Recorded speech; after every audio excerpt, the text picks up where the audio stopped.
In the last video, we talked about the meaning of current, and current is defined to be the movement of charge, amount of charge per second. We looked at a copper wire where electrons are carrying the current. And we looked also at a salt solution where both positive and negative ions are carrying the current across this imaginary boundary where we keep track of how many charges are moving. So now, next we need to talk about how do we define a positive current? What does a positive current mean? So I'm going to move this up a little bit. And we're going to get to something that causes some confusion, but we'll try to clear it up here. This is a convention that we use. The positive sign for current is the direction that positive charges move. So that's the direction, this is the direction a positive sodium ion moves. This is the direction a negative chlorine ion moves.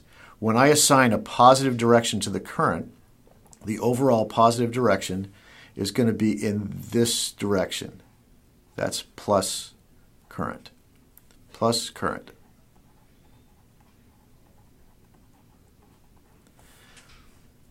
All right?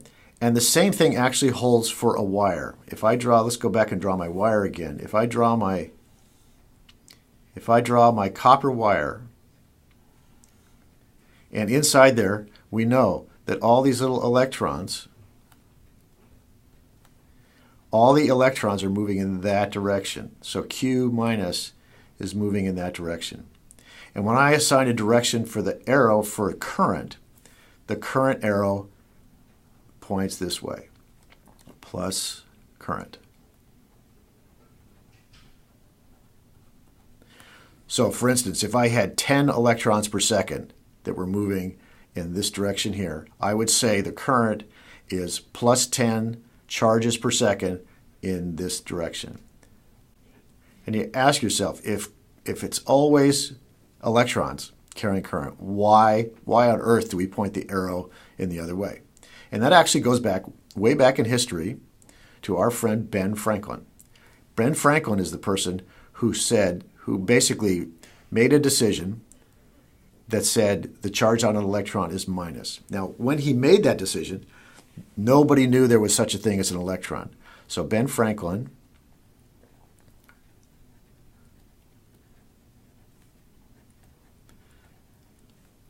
I-N, and that was in the year 1747.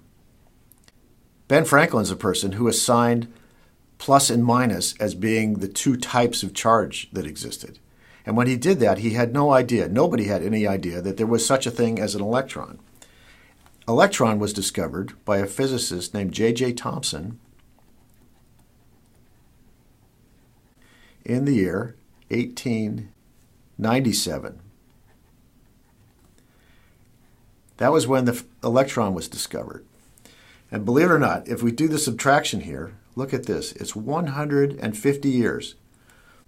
For 150 years of electric research, we were able to figure out a lot of really good things, assigning current going in the opposite direction of electrons in metal. And it's all okay. It's all okay. One of the questions that's often asked by new students is, well, why don't we switch it around so the current points this way? Why don't we make current go this way?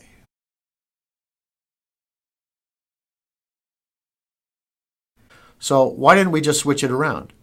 Well, we had 150 years of experience, and now we've actually had another 120 since the discovery of the electron. We can do perfectly well talking about current going the direction of a positive charge, just like we did here with the positive sodium going in this direction. This is actually how electricity is conducted in your body.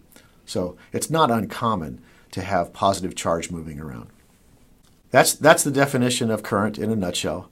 We put a boundary across, and you watch the charges going through in either direction, whichever direction they do, and you count up and you get Q per second. That's current.